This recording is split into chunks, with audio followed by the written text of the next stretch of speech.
All right. Well, you know, just like old-fashioned radio shows, sometimes they'd send out a song dedicating it to someone. So this one's dedicated to April, boom, boom, for being interested in breath work. So that's what we'll talk about today. And welcome to everyone. You know, with mindfulness in particular, the idea is just to simply be with the breath as it is. Oh, I see Becca's just adding in a chat there. Yeah, so you know, traditionally when we do mindfulness meditation, it's not about changing the breath or anything like that, but that means we don't take advantage of some of the physiologic aspects of breathing that might help with well-being. So enter this thing that you know you may be reading more and more about or seeing on the internet called breath work. All right, and breathwork is really a non-specific term. It usually refers to practices that usually involve changing your breathing pattern in some way.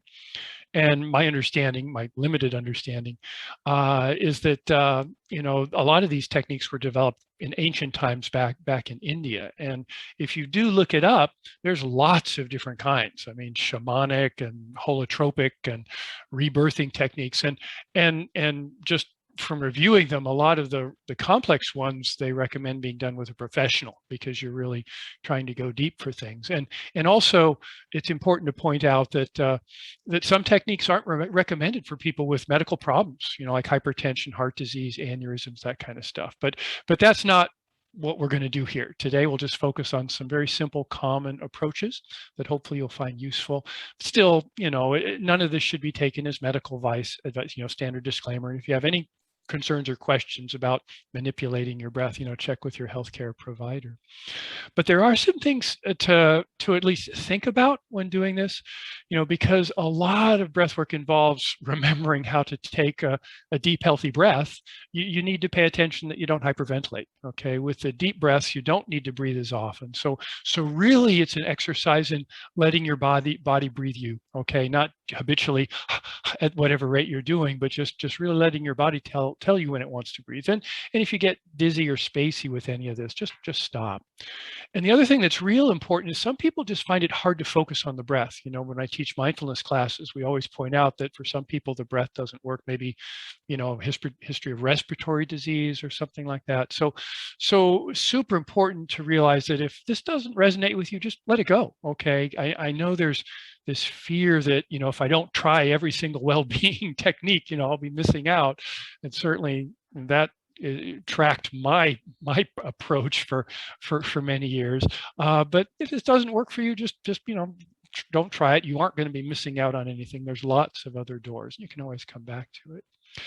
But the biggest approach with this, because today is a little different from what we've been doing in the past, you know, in terms of self-compassion and just being aware of what's going on, is what are your expectations? Okay, if you're feeling bad and you want a quick fix, that usually makes any approach less helpful, you know, because if you're wanting something to happen, think about it, that this is where stress comes from. You know, gee, I want to feel better, I'm going to do a few breaths. That tells your mind that something's wrong.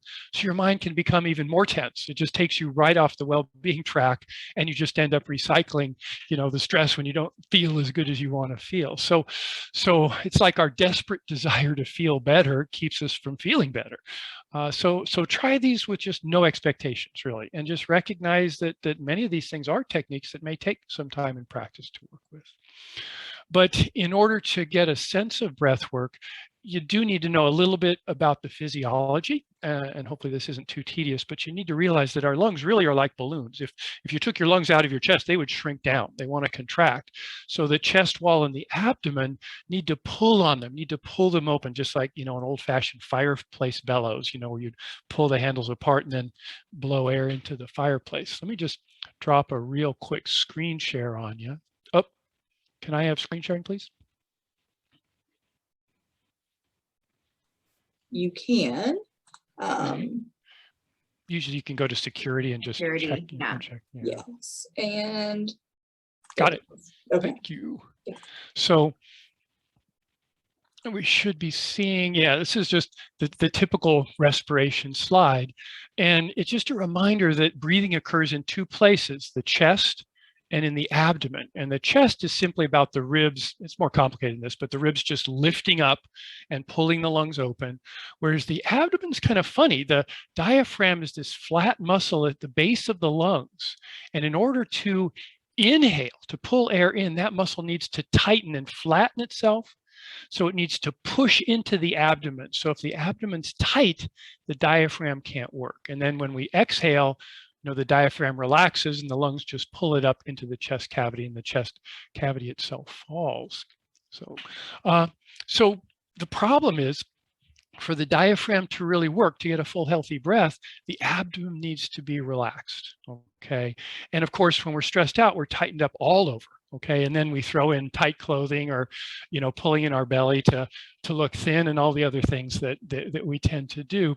And what that does is it switches the breath from abdominal, okay, into the chest. And it turns out that chest breathing just takes a little more energy. It's not quite as efficient. It's not wrong, okay? I want to be very clear. It's not like there's a right way or a wrong way to breathe.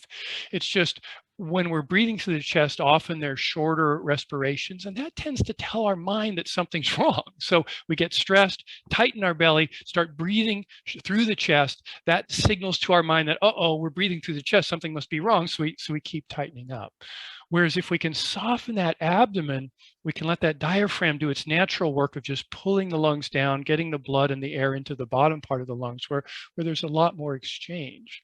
So why don't we just try this, okay? Because it's real easy for me to talk about this stuff, but let's just see if you can get intimate, if you will, with your breathing. And we'll start by just doing a real simple body scan, just like we did last week. Again, we're not trying to make anything magic happen.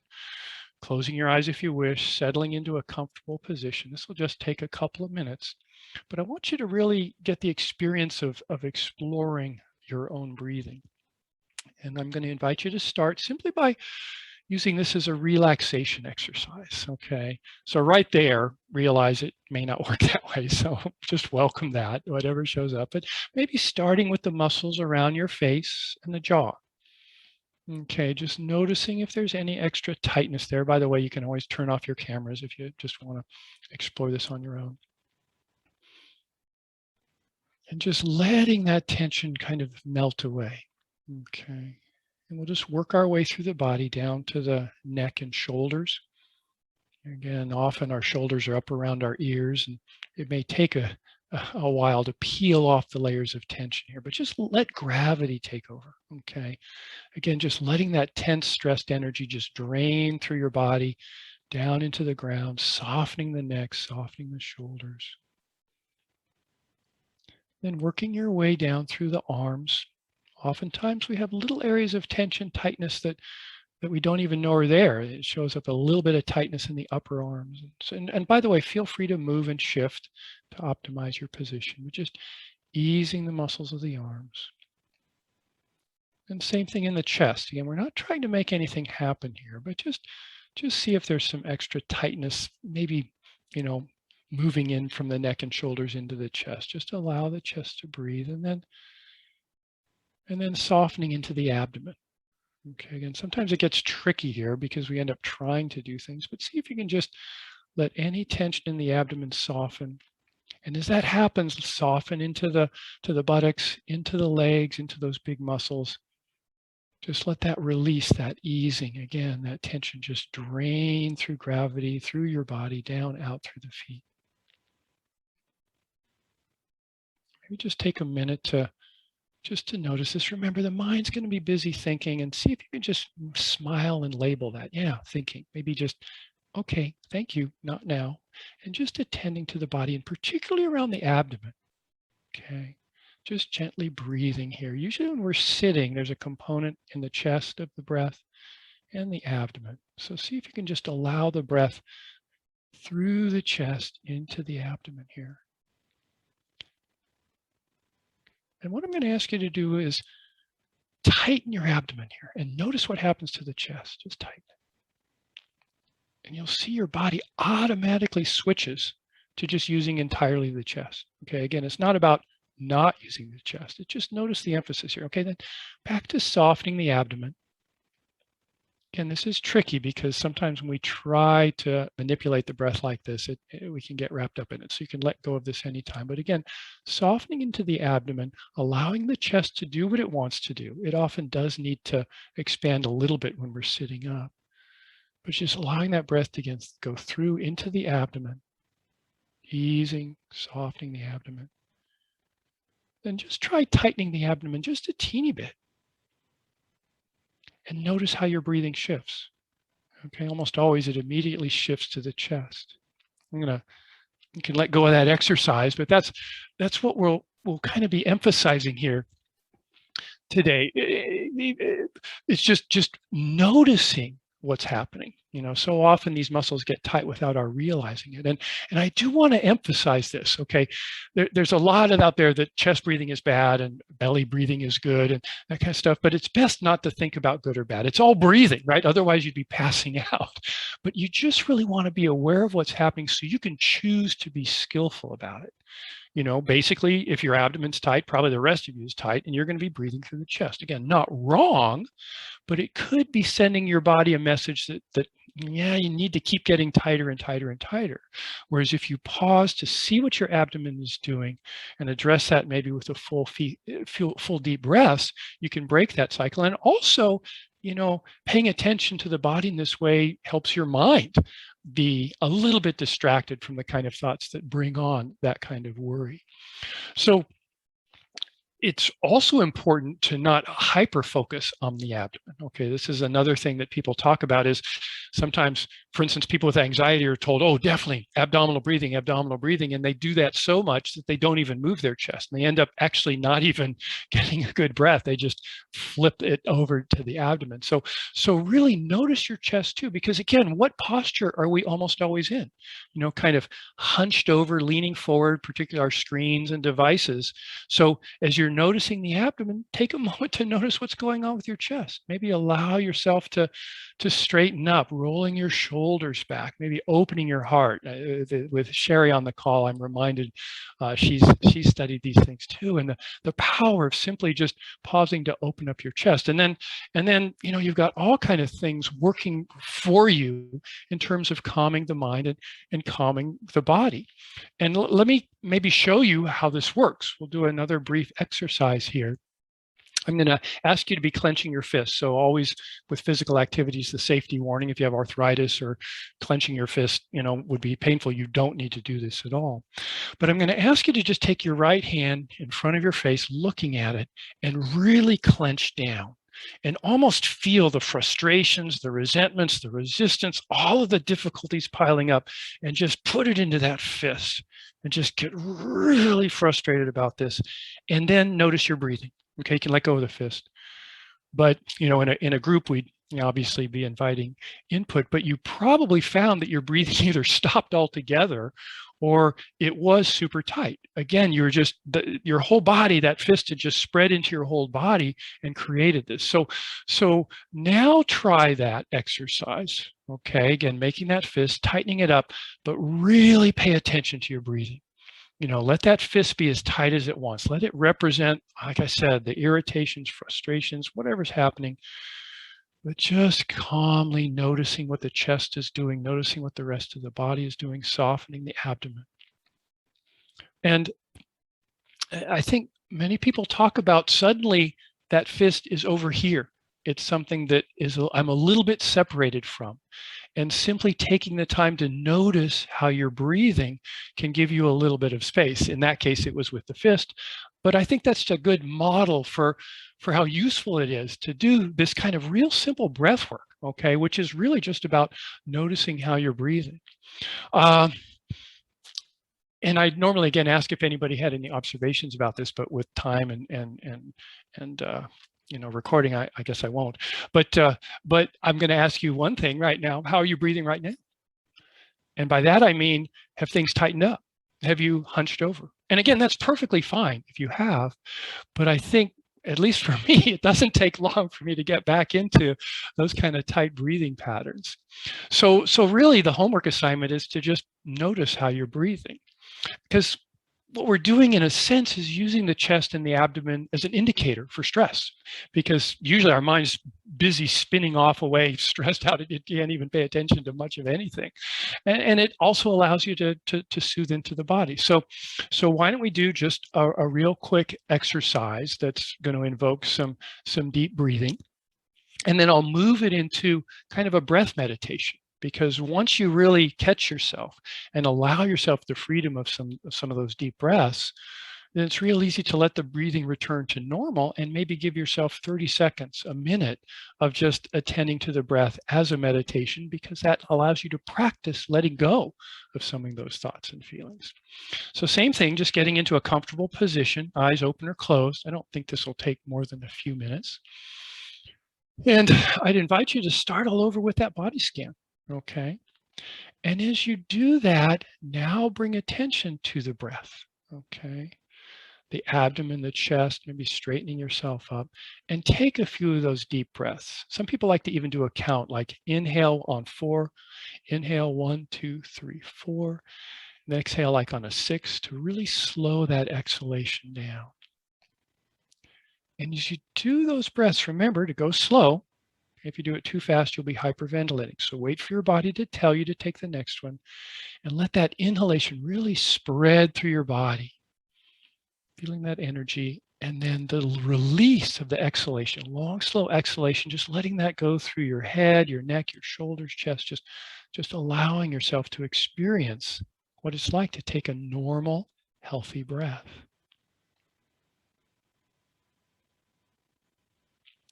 And then just see if you can gently return your breath to normal, but maintain your awareness on the chest, abdomen, in the thorax, okay? We're not trying to make anything happen. We're not trying to force things to happen.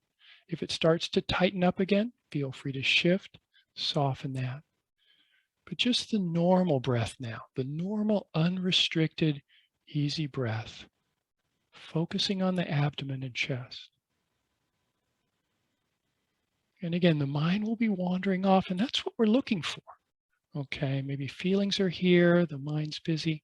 See if you can sense the freedom, not only the freedom of taking a full, easy breath, but the freedom of saying, not now. Okay, saying to your mind, hey, we'll set this aside. We're not going to ignore it. We're not going to stuff it down. We're just going to allow the mind to chitter chatter away and really bring our awareness to this simple act of a normal, full breath. And always remember to check into your body. Sometimes things tighten up. We're trying to have an effect. We're trying to do it right. Let that type A stuff recede into the background. If the body's tightening up, that's curious. That's interesting. Allow it to be there, and then soften it. And then just returning your awareness simply to the abdomen, the chest. How are they doing? And you're welcome to add visualizations to this, perhaps visualizing with the inhalation, just breathing in calm, or the energy from the earth. With the exhalation, again, that downward motion, that softening, just breathing out ease. The teacher Thich Nhat Hanh says, you can even use a tiny poem like breathing in, I calm my breath. Breathing out, I smile. The present moment is a wonderful moment.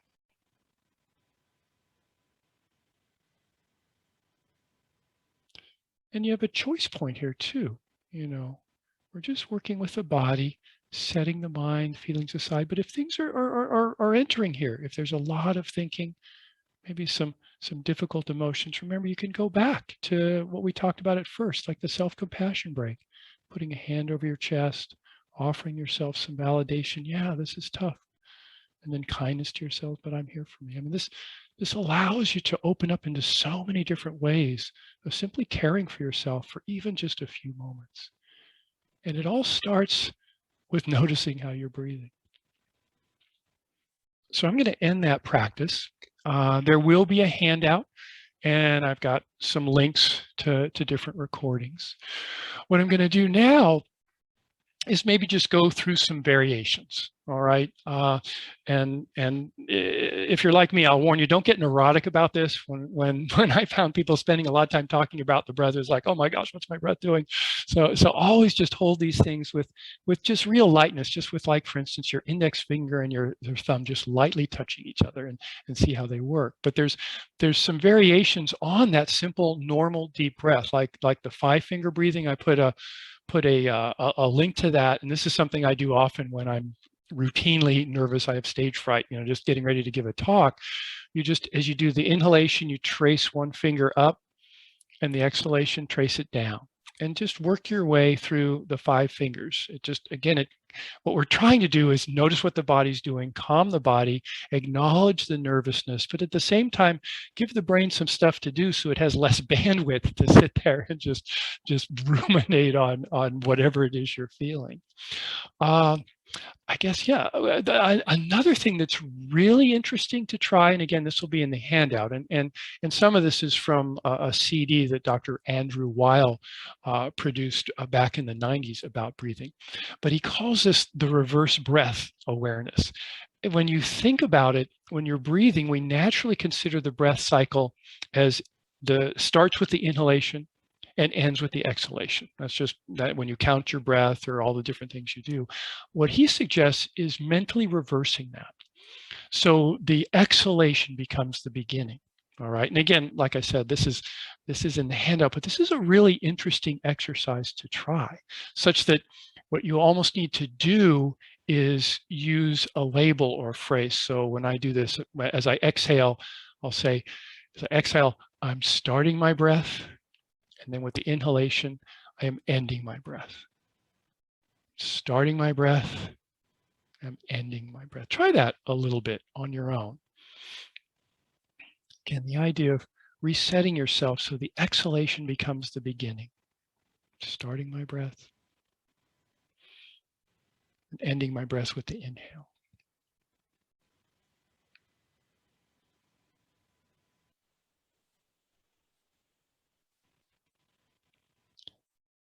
Did anybody have any observations with that? Just trying it even for just a few moments?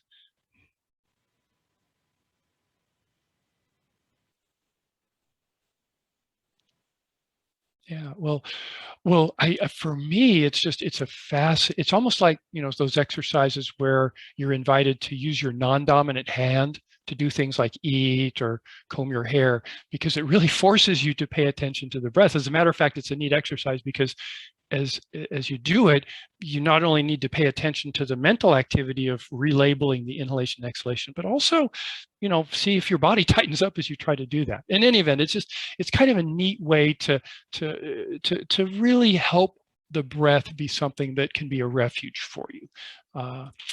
And the other thing that I think is really worth talking about is the 4-7-8 breath. Okay, this is another thing that Dr. Andrew Weil really favors. I have to be honest, I'm not sure anyone's done research in particular on this, but it certainly seems to be well accepted. So much so, I think, if you guys watch that TV show Ted Lasso, I think that was one of the things his therapist offered when he was having a panic attack. And this is simply the idea of counting and holding. So the 4-7-8 breath, and again, there's links for audio for this on the handout, but you would inhale, counting to a 4, 2, 3, 4, then holding it for a 7, and then a long, slow exhale, counting to 8. So I'll model it. Inhaling 3, 2, 3, 4. Hold 1, 2, 3, 4, 5, 6, 7. Then exhale slowly. 2, 3, 4, 5, 6, 7, 8. And again, monitor yourself for hyperventilating, but just try that a few times. He suggests not doing more than 4 in a row at first, because it is pretty common to feel a little bit of dizziness. But remember what we talked about at the beginning. As you do it, use that inhalation as a way to see what your abdomen's doing, see what your chest is doing, neck, shoulders, posture. Hold it a little bit, settle there, and then long, slow release, just letting that slow release, which triggers the parasympathetic nervous system, part of the relaxation response. And he advocates it for doing all kinds of things like falling asleep and different things like that. But I find that if you have, like I said at the beginning, too many expectations for it, it may not do much. But it is a great way, again, to pay attention to the breath, use the breath in a way that we know the physiology of it is favorable to you, and also to give yourself that tiny little break of your mind spinning and spinning, because the mind has to pay attention to that kind of stuff. And there's a final variation of the 4-7-8 breath that comes from the Anxiety and Phobia Workbook, which is a real good book if you unfortunately are gifted with things like that, like I've been. I found it useful. But they call it the calming breath. And again, there's a link for an audio version of that. But what that involves is something like the 4-7-8 breath. Okay, big deep inhalation, holding, and slow release, but then adding 2 normal healthy breaths through it. Okay, 2 breaths where you aren't really trying to adjust anything. And that's an interesting combination because, first of all, it makes it less likely for you to hyperventilate. And 2, it really does take a lot of awareness, a lot of focus to begin to do that. And again, for me, I hate to raise expectations, but there's times when I find that is really helpful in the middle of the night when my mind's busy enough that I can't sleep. And just counting the 1 and then the 2 of the normal breath, and then the full counting with the 4-7-8 breath, then back to 1 and 2. And again, you're welcome to try that. I feel like I'm getting close to my allotted time limit. So, and once again, April, I'll get a handout to you. I'm hoping that is somewhat useful to you, particularly the idea of using, you could almost say, your breath as a meditation bell. Really pausing. I found that, putting little Post-its or stickers around to check my breath, see what the chest is doing, see what the abdomen is doing, or, a little timer that gives you a bell or a little buzz on your smartphone. Just because the more you can kind of punctuate your day with even these microscopic moments of awareness where you're not just being lived by whatever thoughts and images and things are arising in your mind, but you're actually pausing to drop back into the body. Those things add up in a really useful way. So I will wrap it up here. Unless does anyone have any questions or comments or favorite breathing techniques of their own? If not, I will hand it over to the boss ladies. I use the 4-7-8 breath a lot and really, really enjoy it. I actually have a student who, I tell it to anybody and everybody. But I have a student who has used it often enough that just thinking about the 4-7-8 breath can bring calmness without even having to engage in it. And so that's an interesting concept too. Yeah, no, and thank you for pointing that out. Particularly, again, if you're drawn to a book like the Anxiety and Phobia Workbook, they really emphasize the utility of just doing it. Not waiting until you're really stressed out and then trying it. It can work, but just really including it as part of your day, maybe when you wake up, doing some 4-7-8 breaths or various things, because it does build over time. So. And to BC, I know that person is gone, but I thank you for that nice comment. Appreciate that. So. Something that helps me a fair bit is I have a lot of trouble sleeping, particularly if I wake up in the middle of the night. And I find that if I breathe backwards from 100, each number is a breath, it helps me. And I usually can fall asleep before I get to 1. Yeah. Thank you. That's because it turns off my brain and I concentrate on the breathing instead of the thing I'm supposed to do or the thing I need to tell someone. Mm-hmm. Right. Yeah. No, thank you for mentioning that. And again, it gets to this idea that if we can just let our mind get the message that, hey, we don't really need to be thinking about that now, and the backwards counting is a great idea. Yeah. Thank you.